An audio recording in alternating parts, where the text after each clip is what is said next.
என் நெஞ்சில் குடியிருக்கும்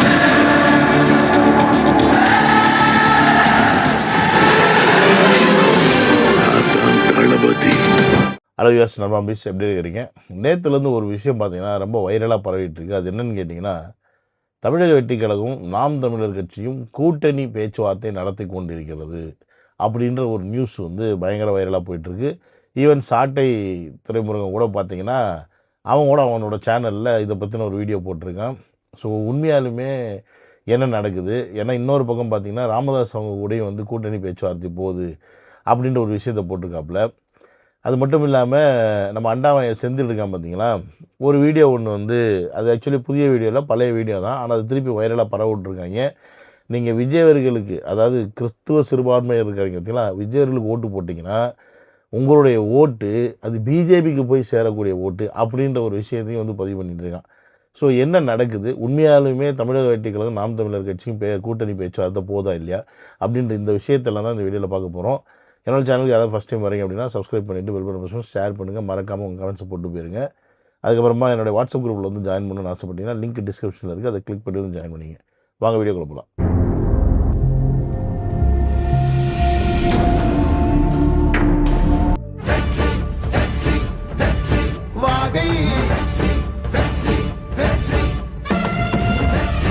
welcome to Vijay stock and welcome to another video. இப்போ தமிழ்நாட்டில் பார்த்தீங்கன்னா தேர்தல் வந்து நெருங்கிருச்சு. கிட்டத்தட்ட ஒரு ஐபிஎல் ஆக்ஷன் நடக்கிற மாதிரி யார் யார் கூட போய் சேர போகிறாங்க அப்படின்றது வந்து ஏலத்தில் எடுக்கிற மாதிரி அவங்கவுங்க கூட்டணியாக போய் சேர்ந்துட்டாங்க. இதில் வந்து மாட்டுக்கிறதே கிடையாது. இதில் இப்போ தனியாக மிஞ்சி நிற்கிறது தேமுதிமுக, கிருஷ்ணமூர்த்தி போன்ற ஒரு சில ஆட்கள் மட்டும்தான். அதில் வந்து கிருஷ்ணமூர்த்தி எனக்கு தெரிஞ்சு டிஎம்கேல போய் சேர்ந்துருவாப்புல. இப்போ தேமுதிமுக வந்து இந்த பக்கமாக என்டிஏவா இல்லை இந்த பக்கம் வந்து இந்தியா கூட்டணியா அப்படின்ற ஒரு கன்ஃபியூஷனில் இருக்கிறாங்க. இல்லை தமிழக வெற்றி கழகமா அப்படின்ற மாதிரி பல கன்ஃபியூஷனில் போயிட்டுருக்கு. ஸோ தளபதியுடைய அந்த ஸ்பீச்சில் சொன்ன மாதிரி கிட்டத்தட்ட திமுக கூட ஒரு 10 கட்சிகளும் திமுகவோட சேர்த்து, இந்த பக்கம் பார்த்திங்கன்னா என்டிஏல ஒரு 8 கட்சிகளும் அப்படின்னு சொல்லிட்டு கிட்டத்தட்ட ஒரு 18 கட்சிகள் வந்து கூட்டணியை சேர்ந்து உறுதிப்படுத்திட்டாங்க, நாங்கள் யார் கூட நின்று இந்த எலெக்ஷனை ஃபேஸ் பண்ண போகிறோம் அப்படின்னு. ஸோ இதில் வந்து பார்த்திங்கன்னா இன்னமும் வந்து காங்கிரஸ் மட்டும் கொஞ்சம் இழுவரியில் போய்கிட்டு இருக்குது. காங்கிரஸ் வந்து தமிழக வெற்றி கழகம் வந்து நம்பிக்கிட்டு கூட இருக்குது. சம்டைம்ஸ் காங்கிரஸ் வந்து தமிழக வெற்றி கழகம் வந்து சேரும் அப்படின்னு. இப்போ நேற்று கூட பார்த்திங்க அப்படின்னா இவர் எஸ்ஏசி அப்பா வந்து என்ன சொல்லியிருப்பாருன்னா ஒரு இன்டர்வியூவில், காங்கிரஸ் வந்து இது வரைக்கும் திமுகவில் இருந்து பெருசாக ஒன்றும் சாதிக்கலை, ஒரு நல்ல வாய்ப்பு இருக்குது தமிழக வெற்றி கழகத்துக்கு வந்து சேர்ந்தால் காங்கிரஸுக்கு ஒரு நல்ல வாய்ப்பு இருக்குது அப்படின்ற ஒரு விஷயத்தையும் வந்து எஸ்ஏசி அவர்கள் பதிவு பண்ணியிருப்பார். இது வந்து ஒரு மிகப்பெரிய மெசேஜ் தான் ராகுல் காந்தி கொடுக்கக்கூடியது. அப்படியே ஒரு சைடில் இந்த பக்கம் பார்த்திங்க அப்படின்னா நேற்று கனிமொழி அவர்கள் பார்த்திங்கன்னா டெல்லியில் போய் ராகுல் காந்தியை மீட் பண்ணி ஒரு மீட்டிங் வந்து நடக்குது. ஏன்னு கேட்டிங்கன்னா இந்த பக்கம் இருக்க போகிறீங்களா இல்லை போக போகிறீங்களா, இதுதான் இங்கே பிரச்சனை. ஏன்னு கேட்டிங்கன்னா ராகுல் காந்தி சைடில் இருந்து ஒரு டீமை வந்து ஆர்கனைஸ் பண்ணி அனுப்புகிறாங்க. இங்கே தமிழ்நாட்டில் வந்து சென்னையில் அனுப்புகிறாங்க, நீங்கள் போய் திமுக பார்த்து பேசி கூட்டணியை முடிச்சுட்டு வாங்க அப்படின்னு சொல்லி அனுப்புகிறாங்க. அவங்க வந்தவொடனே என்ன பண்ணுறாங்கன்னா ஒரு 70 சீட்டு வேணும்னு சொல்லி டிமாண்ட் பண்ணுறாங்க நம்ம திமுக கிட்ட. 70 சீட்டா, அவ்வளோத்தை கொடுத்துட்டு நாங்கள் என்னையா பண்ணுறது அப்படின்னு சொல்லி இந்த பக்கம் ஸ்டாலின் அவர்கள் கதற, இப்படி நீங்கள் பண்ணிக்கிட்டு இருந்தீங்கன்னா நாங்கள் வந்து ஆட்சியிலும் பங்கு அதிகாரத்திலும் பங்குன்னு ஒருத்தர் வந்து அங்கே நொங்கு வித்துட்ருக்காரு, அவர்கிட்ட நாங்கள் போயிடுவோம் அப்படின்னு பயங்காட்ட, இப்போ இவங்க என்ன பண்ணுறதுன்னு தெரியாமல் முழிப்புதுங்க. தோழின்ற சகோதரியை தூது விட்டோம்னா ஏதாவது நகரத்தில் நடக்கும், காய் நகரத்தில் பண்ண முடியும் அப்படின்னு சொல்லிட்டு அண்ணன் என்ன பண்ணிட்டாரு, அம்மா நீ போய் பேசிட்டோம்மா என்னம்மா பண்ணுறது அப்படின்னு சொல்லி அனுப்ப, இப்போ அந்த அம்மா போய் பேசிகிட்டு இருக்காங்க. ஸோ இப்போ இங்கே பேச்சுவார்த்தை நடந்துக்கிட்டு இருக்கு. ஒரு சைடு இவங்களால வந்து மேக்ஸிமம் 30 சீட்டுக்கு மேலே தர முடியாது அப்படின்ற மாதிரி தான் வந்து டிஸ்கஷன் போய்கிட்டு இருக்கிறதா வந்து அரசல் பரசலாக எல்லா சைடும் பேசிக்கிட்டு இருக்காங்க. ஏன்னா நமக்கு வந்து நியூஸுன்றது வந்து பார்த்திங்கன்னா இப்படி மீடியாவில் வந்து பரவக்கூடிய நியூஸ் தான்.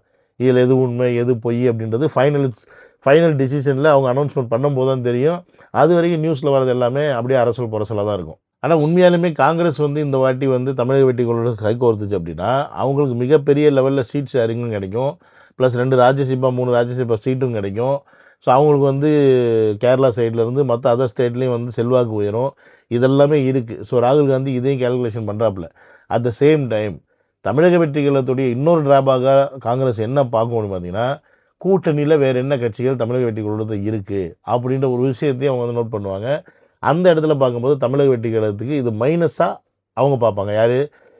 காங்கிரஸ் டீம் வந்து இதை மைனஸாக பார்க்கறதுக்கான வாய்ப்புகள் இருக்குது.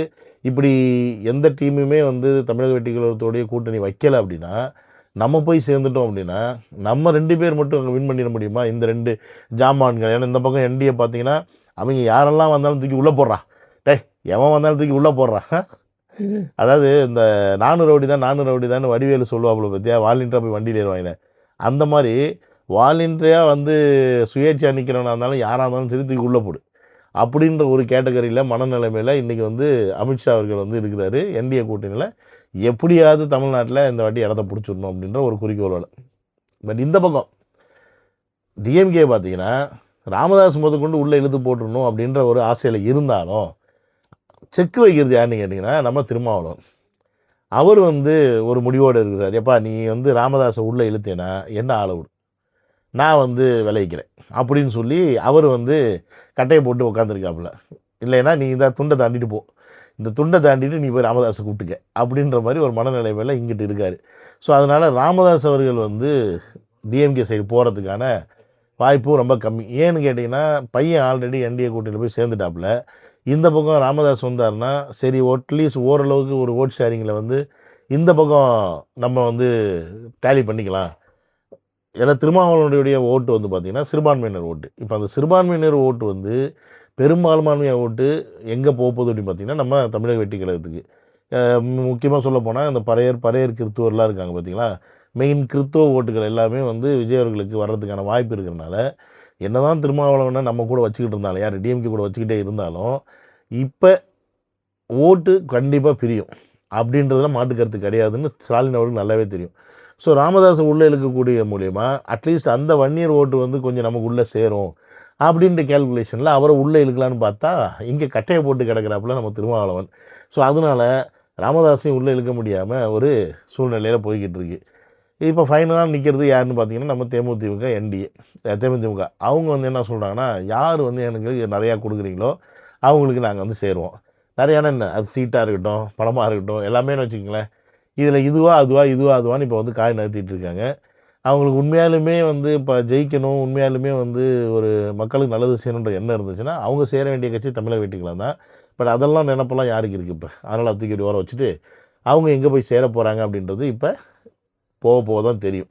ஸோ இப்போ இதுதான் வந்து தமிழ்நாட்டுடைய கள நிலவரம்.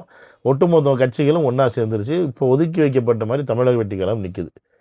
ஸோ இப்போ இந்த டயத்தில் இந்த வீடியோவை ஸ்ப்ரெட் பண்ணிட்டு இருக்காங்க. அது என்ன வீடியோ பாருங்க.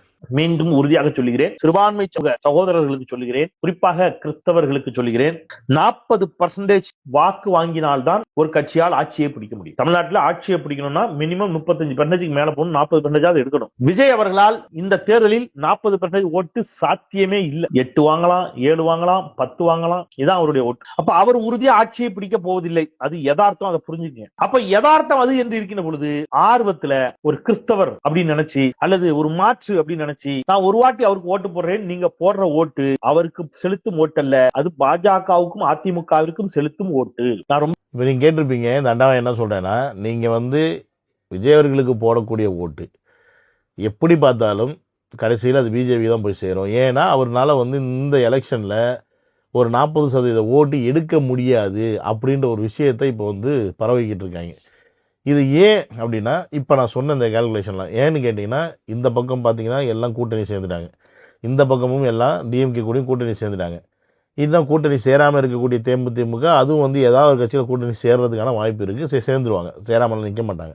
அப்படி இருக்கும்போது இப்போ இங்கே எலெக்ஷனில் தனியாக இருக்கக்கூடிய ஒரு கட்சி அப்படின்னு பார்த்திங்கன்னா அது நாம் தமிழர் கட்சி. மற்ற எல்லாமே கூட்டணியில் இருக்குது. ஸோ இவங்க தான் வந்து இது வரைக்கும் எலெக்ஷனை ஃபேஸ் பண்ணியிருக்காங்க. ஸோ இதில் புதுசாக உள்ளே இறங்கி இருக்கிற ஒரு கட்சி தான் தமிழக வெற்றி கழகம். ஸோ இப்போ தமிழக வெற்றி கழகம் புதுசாக இறங்கினால நாங்கள் எல்லாமே கூட்டணி கட்சியாக இருக்க போகிறோம். எங்களுடைய ஓட்டு தான் வந்து நாம் தமிழர் கொஞ்சம் பிரித்து எடுத்தது. இப்போ எங்களுடைய ஓட்டில் இருந்து தான் கொஞ்சம் நீ பிரித்து எடுக்க போகிற, ஆனால் மற்ற எல்லா ஓட்டும் எங்களுக்கு தான், நாங்கள் தான் வச்சுக்க போகிறோம். அப்படி இருக்கும்போது நீ எப்படி ஜெயிக்க முடியும் அப்படின்ற ஒரு மனப்பான்மையை ஒரு ஒரு ஒரு பிம்பத்தை வந்து மக்கள் மத்தியில் புகுத்துற வேலையை தான் இந்த அண்டாவாயை இப்போ செஞ்சிட்ருக்கான். ஸோ இதை நீங்கள் முதல்ல புரிஞ்சுக்கணும். இப்படி ஒரு சூழ்நிலையில தான் இவங்க என்ன பண்ணிட்டு இருக்காங்கன்னா, தமிழக வெற்றிக் கழகம் நாம் தமிழர் கட்சியும் இணைய போது ஒன்று சேர போகிறாங்க, அரசியலில் வந்து எல்லாமே சாத்தியம்தான்ப்பா அப்படின்ற ஒரு விஷயத்தை புகுத்துற மாதிரி தினமலர் பத்திரிகையில் இதை ஒரு ஒரு ஒரு கண்டென்ட்டாகவே போட்டிருக்காங்கன்னா அவனெல்லாம் நம்ம என்ன பண்ணுறது, கைமா பண்ணாமல் என்ன பண்ணுறது?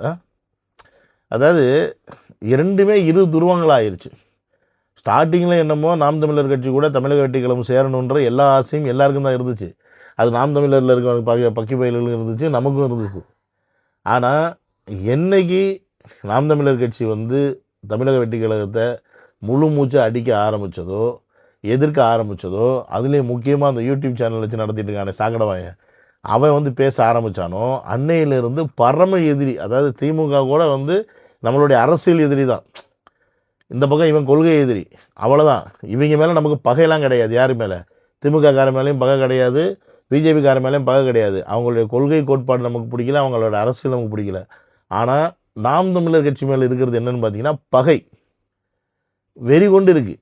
ஏன்னா அவங்க பேசுகிற பேச்சு அப்படி, அவங்க பண்ணுற சேட்டை அப்படி, அவங்க நடந்துக்கிற விதம் அப்படி. இதனால் வந்து என்ன ஆகுதுன்னா தமிழக வெற்றிக் கழகத்துக்கு நாம் தமிழர் கட்சியை பார்த்தா வெறி கொண்டு இருக்குது, பகையோடு இருக்காங்க. ஸோ பகையாளி எப்படி ஒன்றா சேர முடியும் அப்படின்ற கேள்வி வருது. இப்போ பகையாளி ஒன்றா சேர்ந்தால் தமிழக வெற்றிக் கழகத்துக்கு ஓட்டு போடக்கூடிய இளைஞர்களே போட மாட்டாங்க.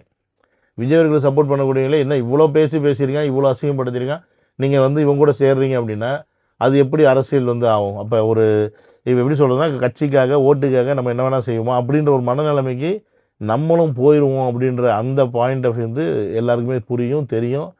அது தெரிஞ்சனால தான் அந்த மாதிரி ஒரு ஸ்டெப்பை யாரும் எடுக்க மாட்டாங்க. இருந்தாலும் இவங்க எப்படிலாம் பொருளையை கிளப்பி விட்டுட்டுருக்காங்கன்னு பாருங்கள். ஸோ அப்போ இந்த இடத்துல ரெண்டு துருவங்களாக இருக்கிறது ஒட்டுறதுக்கு வாய்ப்பே இல்லைன்னு நல்லா தெரியும். ஆனால் வாய்ப்பு இல்லாத ஒரு விஷயத்த வாய்ப்பு இருக்கிற மாதிரி இவங்க வந்து வாய்க்கரிசி போட்டிருக்காங்க அப்படின்னா இவங்களை என்ன பண்ணலாம்? ஸோ இப்போ இந்த இடத்துல நீங்கள் புரிஞ்சிக்க வேண்டியது என்னன்னு பார்த்தீங்கன்னா, தமிழக வெற்றிக் கழகமும் இப்போ ஒரு தனியாக நிற்கக்கூடிய ஒரு கட்சி தான். அஃப்கோர்ஸ் இந்த அண்டாவாயம் சொன்ன மாதிரி இந்த ஓட்டெல்லாம் வந்து நீங்கள் போடுற ஓட்டு அப்படின்றது வந்து விஜய்க்கு போய் சேருது அப்படின்னா அது வந்து விஜய்க்கு இல்லை பிஜேபிக்குன்னு சொல்கிறான். எதை வச்சு சொல்கிறான்னா 8லேருந்து ஒரு 10% வாக்கு அப்படின்ற ஒரு விஷயத்தை வச்சு சொல்கிறான். சரி, இப்போ இந்த கணக்குக்கு நம்ம வருவோம். இப்போ எஸ்ஐஆர் புதுசாக நடத்துனாங்க. அந்த எஸ்ஐஆர் மூலிமா பார்த்திங்கன்னா 6.5 கோடி ஓட்டிலேருந்து கிட்டத்தட்ட 5.5 கோடி ஓட்டாக வந்து மாற்றினாங்க. திருப்பி 5.5 கோடி ஓட்டிலேருந்து ரீஃபைனலைஸ் பண்ணி திருப்பி ஒரு அமௌண்ட்டுக்கு ஒரு கணக்கு கொடுத்தாங்க. 5.5 கிட்ட. இப்போ திருப்பி இந்த பிப்ரவரி மாதம் ஒரு அனௌன்ஸ்மெண்ட் வரும். அதில் தான் நமக்கு ஃபைனலாக எத்தனை கோடி பேர் ஓட்டு போட போகிறாங்க அப்படின்ற ஒரு கணக்கு தெரியும். இப்போ உதாரணத்துக்கு ஒரு 6 கோடி பேர் ஓட்டு கொடுக்குறாங்கன்னு வச்சுக்கோங்க. இந்த 6 கோடி பேர் தான் இத்தனை வருஷமாக ஓட்டு போட்டிருப்பாங்க தமிழ்நாட்டில். இந்த 6 கோடியில் ஒரு 40% எது வாங்குதோ அந்த கட்சி தான் வின். புரியுதுங்களா? ஸோ 6 கோடியில் 40% அப்படின்றது 2.5 கோடி, கிட்டத்தட்ட 2.5 கோடி ஓட்டு எந்த கட்சி வாங்குதோ அந்த கட்சி தான் வின் பண்ண போகுது அப்படின்றது தான் நிதர்சனமான உண்மை. அப்போ இப்போ தமிழக வெற்றிக் கழகம் இந்த 2.5 கோடி ஓட்டு எப்படி வாங்கும் அப்படின்ற கேள்வி எல்லாருக்கிட்டையுமே இருக்குது. ஏன்னா எல்லாருமே கூட்டணி சேர்ந்துட்டாங்களே. அப்போ எல்லோரும் கூட்டணி சேர்ந்துட்டா எப்படி வந்து இந்த 2.5 கோடி ஓட்டு தமிழக வெற்றிக் கழகத்துக்கு வரும் அப்படின்னும் போது, எல்லாரும் கூட்டணி சேர்ந்தாலும் எல்லாரும் கட்சியை நடத்திக்கிட்டு இருக்கும்போது தான் தளபதி அவர்கள் கட்சி ஆரம்பிக்கிறாரு. தளபதி அவர்கள் கட்சி ஆரம்பித்தோடனே ஒரு ஆப் ஆரம்பிக்கிறாரு. அந்த ஆப்லேயே கிட்டத்தட்ட 1.5 கோடி பேர் வந்து உறுப்பினராக சேர்றாங்க. அந்த உறுப்பினர்கள் யாரும் வந்து மிஸ்கால் கொடுத்தோ ஃபோன் பண்ணியோ உறுப்பினர் இல்லை, ஓட்டர் ஐடி வச்சுருக்கவங்க உறுப்பினர் ஆகிறாங்க. ஸோ விச் மீன்ஸ் அவங்களாம் எலிஜிபிள் ஃபார் ஓட் அப்படின்றத நீங்கள் புரிஞ்சுக்கணும். ஓட்டு போட தகுதியானவர்கள் அப்படின்றத நீங்கள் புரிஞ்சுக்கணும். அப்போ 1.5 கோடி பேர் ஓட்டு போடுறதுக்கு விஜய் அவர்களுக்கு விருப்பப்படுறாங்க அப்படின்றது இந்த ஆப் மூலியமாக நடந்திருக்க அந்த விஷயத்திலே கிளியராக நமக்கு புரிஞ்சிருது. மீதி நமக்கு தேவை 1 கோடி ஓட்டு அப்படின்றது விஜய் அவர்களுடைய இனி மேனிஃபெஸ்டோ, இவங்க செய்யக்கூடிய அந்த அறிக்கைகள் இதெல்லாம் சேர்ந்து தான் வரப்போகுது. விச் மீன்ஸ் நான் சொன்ன மாதிரி நமக்கு வந்து ஓட்டு போடுறதுக்கு வானத்தில் இருந்தோ பூமியில் இருந்தோ வேறு எங்கே இருந்தோ குதிக்க போகிறது கிடையாது. நம்ம மக்கள் தான் ஓட்டு போட்டு ஆகணும். அப்போ நம்ம மக்கள் ஓட்டு போடணும் அப்படின்னா இந்த கட்சிகளில் இருக்கவங்க தான் ஓட்டு போட்டு ஆகணும். அப்போ இந்த கட்சிகளில் இருக்கக்கூடிய ஆட்கள் இவங்க இவ்வளோ வருஷமாக அரசியல் பண்ணுறது பிடிக்காம தான் ஒரு மாற்றத்தை நோக்கி இருக்கிறாங்க. இன்றைக்கி கட்சிகள் தான் கூட்டம் சேர்ந்துருக்கு. அதை நீங்கள் நல்லா மைண்டில் வச்சுக்கணும். ஒவ்வொரு தலைமையும் தான் கூட்டு சேர்ந்துருக்கு. அந்த தலைமை கூட நிற்கக்கூடிய ஒரு 10 பேர் 20 பேர் கூட நிற்கிற வேணால் அந்தந்த கூட்டத்தில் சேரலாம். ஆனால் அந்த கட்சியை ஆதரிக்கிற மக்கள், பொதுமக்கள் இருக்காங்க பார்த்தீங்களா, அவங்களுக்கு ஓட்டு போடுவாங்களான்ற கேள்வி நம்ம புரிஞ்சுக்கணும். ஸோ இந்த கட்சிகள் மட்டுமே ஓட்டு போட்டுச்சுன்னா இந்த கட்சிகளுக்கு பெருசாக ஓட்டெல்லாம் கிடையாது. ஏன்னா இவங்களுக்கு அந்த ஒரு கட்சி இருக்குன்னா அந்த கட்சிக்கு ஒரு கூட்டத்தை நடத்துகிறாங்க, அந்த கட்சியில் உறுப்பினர்கள் இருக்க மட்டும்தான் வந்து ஓட்டு போடுவாங்க. பொதுமக்கள் இந்த கட்சிக்கு ஓட்டு போடுவாங்களா? இந்த கேள்வியை மக்கள் நீங்கள் கேட்டாகணும். இப்போ அண்டாமயம் சொன்ன மாதிரி இப்போ சிறுபான்மையினர் கிறிஸ்துவராக இருக்கக்கூடிய அந்த மக்கள், பொதுமக்கள், அவங்க ஒரு மாற்றத்தை நோக்கி நிற்கும்போது, அவங்களுக்கு ஒரு தலைவர் வரும்போது அந்த தலைவருக்கு தான் ஓட்டு போடுவாங்களே ஒழிய, ஆகா இல்லை திருமாவளவன் இந்த கட்சியில் இருக்கார், நம்ம அந்த கட்சியில் போய் போடுவோம், இல்லை இவர் வந்து தேமுதிமுக அந்த கட்சியில் போய் சேர்ந்துருச்சு, நம்ம அந்த கட்சியில் போய் போடுவோம், ராமதாஸ் இங்கே சேர்ந்துட்டார், நம்ம இந்த கட்சியில் போய் போடுவோம்னு சொல்லி பொதுமக்கள் அப்படி போகிற ஐடியாவில் கிடையாது. ஏன்னா அவங்களுக்கு ஒரு மாற்றம் தேவை. ஸோ அந்த மாற்றத்தை கொடுக்கக்கூடிய ஒரு தலைவராக தளபதி இருக்கும்போது அவருக்கு இந்த பொதுமக்கள் ஓட்டு போடுவாங்க. ஸோ விச் மீன்ஸ் சாலிடாக ஒரு 2லேருந்து 2.5 கோடி ஓட்டை தமிழக வெற்றி கழகம் தனியாகவே நின்னாலும் பெற முடியும் அப்படின்றது தான் நிதர்சனமான உண்மை. ஸோ விச் மீன்ஸ் தமிழக வெற்றி கழகத்துக்கு 2 கோடி ஓட்டுக்கு மேலே தனியாக பெறத்துக்கான எல்லா தகுதியுமே இப்போ இருக்குது. அப்படி இருக்கும்போது இந்த கட்சிகள் ஒன்றா சேர்ந்து இருந்தாலும், இத்தனை கட்சிகள் ஒன்றா சேர்ந்து இருந்தாலும் இவர்களால் தமிழக வெற்றி கழகத்தை தோற்கடிக்க முடியாது அப்படின்றது தான் நிதர்சனமான உண்மை. ஸோ இங்கே விஜயவர்களுக்கு போடக்கூடிய ஓட்டு விஜயர்களுக்கு தான் போதே ஒழிய அது இந்த அண்டாமயம் சொன்ன மாதிரி பிஜேபிக்கோ இல்லை வேறு யாருக்கோ போகல அப்படின்றத நீங்கள் மைண்டில் வச்சுக்கணும். ஏன்னா நாம் தமிழர் கட்சியில் இருக்கக்கூடிய ஓட்டும் இதோட முடிஞ்சிச்சு, அங்கே இருக்க ஓட்டும் தமிழக வெற்றி கழகத்துக்கு தான் வரப்போகுது.